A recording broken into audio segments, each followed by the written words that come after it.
Kevin. On démarre pour ça.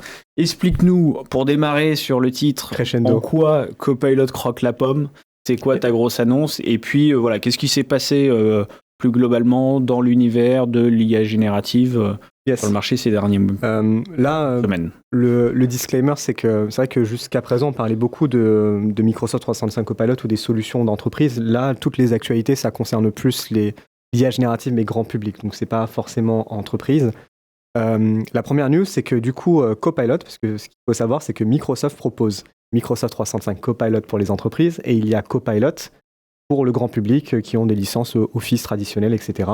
C'est un peu l'alternative, on va dire, à ChatGPT ou à Gemini. C'est le Secure GPT de base intégré dans ton Microsoft 365. Non, là, c'est le Copilot en dehors complètement de Microsoft 365. Il complexifie un peu le nommage. C'est l'ancien Bing. C'est l'ancien Bing Chat, c'est ça. Ah oui, pardon, c'est l'ancien Bing Chat, il faut que je me rapproche du micro. Du coup, l'application... Et ce qui me fait dire qu'il faut vraiment qu'on refasse un épisode dédié, parce que tu vois, encore une fois, je m'emmêle les pinceaux sur les dernières annonces. Pour faire simple, en gros, il y a Copilot gratuit, d'accord, qui est pour le grand public. Ça remplace un peu le Bing Chat Exactement. qu'il y avait d'avant, le Bing Chat GPT même qui s'appelait. Il y a le Copilot Pro pour le grand public qui souhaite payer 20 € par mois en plus de leur licence Office Family, qui leur donne des fonctionnalités comme la génération de documents Word, etc. Donc ça, c'est pour le grand public. Et ensuite, il y a les solutions d'entreprise où là, il y a le Microsoft 365 Copilot Chat et le Microsoft 365 Copilot. Donc c'est deux univers qui sont bien le séparés. Microsoft Copilot Chat quand même, c'est celui-là peut-être où j'ai un amalgame encore. Qui s'appelait le Bing Chat Entreprise à l'époque. Exactement, donc il y a bien celle-là quand même, je l'avais en tête. Moi je vais parler de la partie de gauche, celle qui est gratuite, du grand public. Grand public. Donc Microsoft avait poussé une nouvelle application qui était disponible sur iPhone, sur Android, sur PC Windows. Et là, depuis la semaine dernière, c'est disponible sur macOS. Donc c'est top, c'est super. Donc l'application est disponible dans plus de plateformes. Donc ça, c'est la première nouveauté. C'est disponible pour les utilisateurs de Mac. Et la deuxième grosse nouveauté, qui est un peu une réaction à l'épisode précédent que vous faisiez par rapport à DeepSeek, qui a un peu chamboulé le marché en proposant un modèle de réflexion un peu avancé gratuitement, là comme ça pour tout le monde, Microsoft a réagi. Et pour son modèle grand public, ils ont annoncé que du coup, la fonctionnalité Think Deeper, donc qui n'est ni plus ni moins que l'utilisation du modèle O1 de ChatGPT, est gratuite et illimitée pour tout le monde. Et que le mode voix, donc interaction en temps réel à la voix, est gratuit et limité pour tout le monde. Donc le gratuit limité commence aux États-Unis, donc ils vont scaler ça de petit à petit pour que ça soit disponible dans toutes les régions du monde. Mais c'est une réponse à DeepSeek. Ça c'est assez fou et c'est assez perturbant en même temps, parce que Think Deeper en effet, donc au One, c'est alignement avec les modèles de réflexion que l'on a, de raisonnement comme on l'appelle côté DeepSeek ou O3 pour la plus récente version du monde OpenAI, et c'est gratuit, et illimité, alors que par contre quand tu as la version Pro payante, tu l'as pas. Alors, en fait, c'est ça qui est perturbant, en fait. C'est là la particularité. Déjà, ça se positionne un peu frontalement par rapport à ChatGPT, parce que pour avoir accès à O1, il faut payer. Il faut payer les 20 $. Alors que là, c'est gratuit. Là. Alors, ça, c'est bien, parce que du coup, tu donnes. On était toujours du principe qu'on nous disait j'ai ChatGPT, la partie gratuite de ChatGPT, j'ai tellement de trucs, pourquoi je m'embête à payer du Microsoft? Là, voilà, Microsoft, quand tu es dans l'écosystème, tu as des choses en plus que tu n'aurais pas en ChatGPT. Tu dois cliquer volontairement sur Think Deeper. Oui, tout à fait. Donc, au moment d'envoyer la requête, il faut choisir si c'est une requête traditionnelle qui va utiliser 4O ou si c'est une requête qui nécessite peut-être une réflexion un peu plus poussée. Et cherche sur le web aussi, du coup? Oui. D'accord. Ça cherche sur le web aussi. Et pareil, l'échange de voix en temps réel, ça arrive en illimité aussi. Donc, c'est assez proche de ton Deep Research web aussi. En fait, tout à fait. Okay. Donc c'est franchement sympa. Okay. Donc ça c'est gratuit. Vous avez entendu en cours. Donc, si c'est pas encore illimité, où il y a des quotas qui sont toujours en vigueur, par exemple en France, c'est que le déploiement est en cours. Ils ont annoncé ça la semaine dernière. C'était des rumeurs depuis 2 semaines. Et là, en fait, ils ont officialisé en disant, c'est gratuit, limité pour tout le monde. De toute façon, à partir du moment où tu dois choisir ton modèle d'IA pour la réponse, c'est une sorte de bêta-test que l'être humain lambda, c'est pas que c'est là. Et en fait, c'est ça qu'il faut pas oublier, c'est que même s'ils le rendent gratuit, ça va pas être cliqué par défaut par tout le monde. Exactement, ce qui fait que ça va être limité dans l'utilisation. Et c'est intéressant ce que tu dis, c'est que la nouvelle tendance, les annonces sur les prochains modèles, les GPT-5, etc., mais sur lequel un acteur a déjà pris de l'avance, on en parlait juste avant, c'est Claude 3.7 avec Anthropic, propose aujourd'hui des modèles multimodaux dans le sens multimodèle. Oui. Multimodèle LLM. C'est-à-dire qu'en fait, tu n'auras plus demain, et tu n'as déjà plus sur Claude 3.7, besoin de te poser la question de quel est le modèle le plus adapté à ta problématique. Tu poses ta question, c'est lui qui gère derrière. Et ChatGPT GPT a un peu de retard là-dessus, parce qu'ils l'ont annoncé pour la version 5, ça. On va parler de la 4.5 qui est sortie, du coup je te savonne un peu la planche, mais du coup, comme tu dis, humainement, on n'a pas le réflexe de penser, et voire on ne sait pas finalement quel est le modèle le plus adapté pour la bonne question. C'est ça. Demain, ça devrait être résolu. Alors tu vois, moi je suis dans la partie payante de GPT. Il le fait de façon pas très fluide. C'est-à-dire que sur la version payante, quand tu es dans le mauvais modèle, il va switcher de modèle tout seul ou te le demander. Par exemple, en fait, tu es en 3 mini, tu lui demandes de produire des contenus vidéo il te dit, je suis pas fait ou pour images. ça. Non, même pas. Discrètement, il fait hop. Moi, je vois le petit drop d'eau d'en haut qui a changé. J'avais 3 mini et tout d'un coup, je suis passé en 4.0. Et dans 4.0, je lui dis, alors écoute, c'est bien, mais ton raisonnement va pas assez loin. Je veux que tu réfléchisses vraiment à ma question. Et là, hop, il passe en 3 mini pour continuer. Donc, c'est assez récent ça, parce que moi, c'est le mois de février. Février. Encore récemment, j'avais l'impression que je devais switcher. Mais ce n'est pas un multimodal, comme tu dis, où il va changer d'agent naturellement de façon discrète. C'est que c'est plutôt, en fait, il me montre que j'aurais dû cliquer. En fait, j'ai plus l'impression qu'il a été un peu lui-même forcé d'appuyer sur le bouton comme j'aurais dû le faire. C'est plus une espèce d'assistante un début d'orchestration. C'est genre un début d'assistant noob pour moi que la vraie fonctionnalité. On va pas s'éterniser dessus, Romain, mais tu le sais, on pourrait en parler toute l'heure. On fait tous nos tests de côté. Donc bien garder en tête que c'est pour l'instant pour la version gratuite. Il n'y a pas d'annonce de côté Microsoft sur la partie entreprise si ça va arriver. Donc Copilot Chat, version gratuite, oui, c'est ça, disponible maintenant sous forme d'application sur macOS. Sur macOS. Ok. Et avec la partie Think Deeper qui est la voix en illimité gratuit. L'autre nouveauté, on sort un petit peu de côté Microsoft et on s'intéresse à son partenaire OpenAI. OpenAI a annoncé une petite news déjà, c'est que Sora est disponible en Europe depuis la semaine dernière, donc ça c'est cool, à partir du modèle de licence GPT+, donc à 20 € par mois. Et ils ont annoncé GPT 4.5 la semaine dernière. Donc, c'est pas une grosse révolution, et même ils l'ont avoué. Le gros avantage, c'est en termes de performance, c'est qu'en termes de précision, il fait un pas en avant encore. Il réduit le niveau d'hallucination, et il vient quand même talonner petit à petit le O1, qui est assez performant déjà. Et ils ont mis l'accent surtout sur l'aspect un peu plus naturel, l'aspect un peu plus humain des réponses et de la production qui est faite par GPT 4.5. Pour le moment, GPT 4.5 est accessible pour les utilisateurs de ChatGPT Pro, donc la licence à $200 par mois. Et ils ont avoué que ça va redescendre petit à petit sur GPT+, mais là, ils sont en pénurie de GPU et ils ont besoin en fait, de scaler leur infrastructure, mais ils ont bien prévu de redescendre ça sur en sur fait, on le voit bien, dans toute cette course, ça ne peut plus être... Enfin, le modèle à $200, il n'existe pas. Aujourd'hui, entre l'open source qui est gratuit, etc., et même du Copilot Chat, etc., ça n'a pas de sens de mettre un modèle à $200, et surtout, ça ne dure pas dans le temps.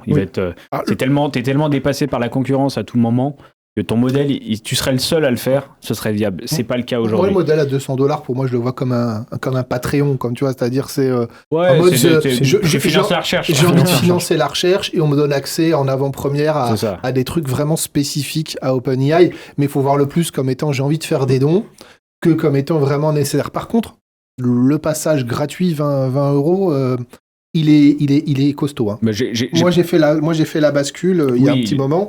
Ça vaut vraiment la peine. Si on s'en sert tous les jours. Moi qui m'en servais tous les jours, j'ai vraiment vu la différence. Et par contre, tu vois, c'est intéressant le côté plus humain, parce que on a un côté conversationnel naturel, on va dire, en tout cas dans un langage que l'on comprend. Par contre, il y a un formalisme très fort. Et là où derrière, on pouvait quand même, quand on fait de l'intégration, jouer sur l'humeur, sur les températures, sur des choses comme ça qui amènent un peu de créativité.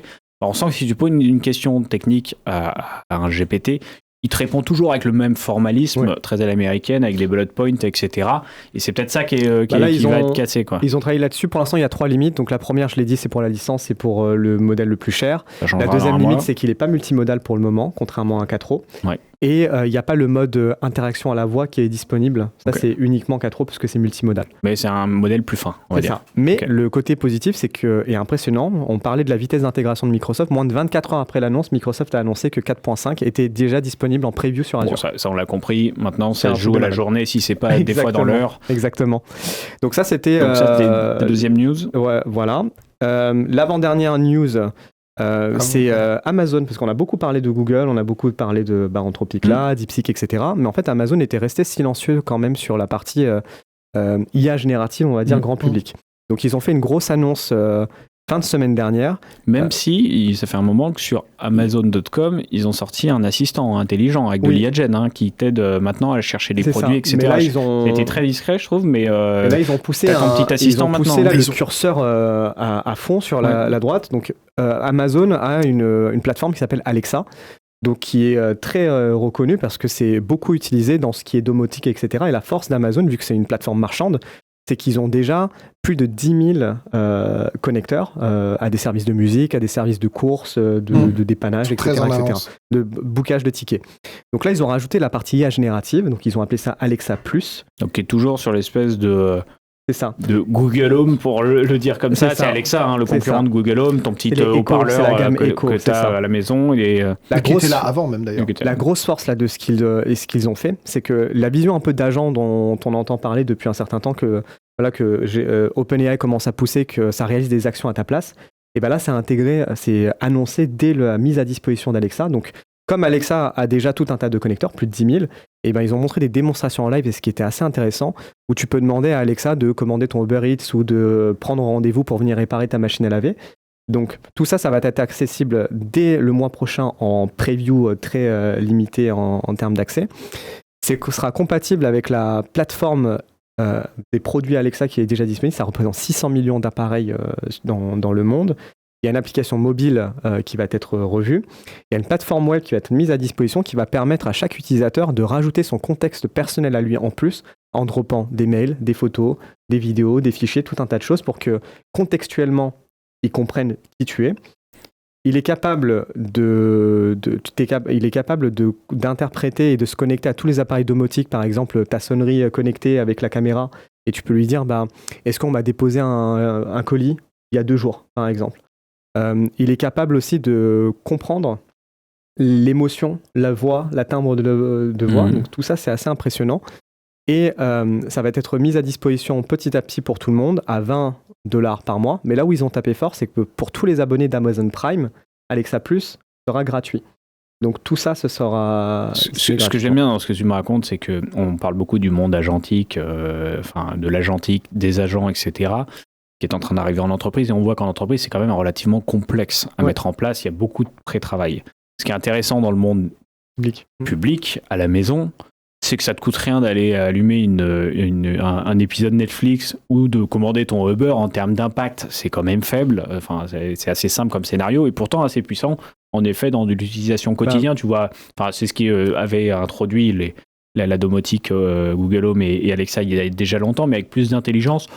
On voit une adoption, je pense, qui peut être facilitée parce que tous ces petits scénarios, ils sont pas très durs à mettre en place. Sur les appareils qui sont déjà compatibles déjà. Et ce qui est intéressant, c'est que là où, par exemple, OpenAI, etc., c'est des sociétés qui ont mis en avant des LLM et qui, là, s'intéressent au monde agentique et développent des services pour le faire. En fait, Amazon, c'était à l'envers. Ils avaient déjà tout le système de services, tout ça, tu pouvais déjà le faire avec des mots-clés, en fait. Ils ont rajouté la partie LLM par-dessus. Ils n'ont pas précisé lequel, je pense que c'est un LLM maison. Et la photo que Antoine montrait tout à l'heure, en fait, elle est intéressante parce que le monsieur que vous voyez là, c'est un ancien de Microsoft qui était là-bas depuis plus de 15-20 ans, qui s'appelle Patos Panay, donc qui a rejoint l'équipe Amazon il y a 2 ans. Et c'est à ce monsieur qu'on doit notamment toute la gamme Surface. Et c'était lui qui était responsable directeur produit de la partie Surface et de la partie Windows. Et là, il a rejoint l'équipe Amazon et c'est lui qui est en responsable de la partie Alexa+.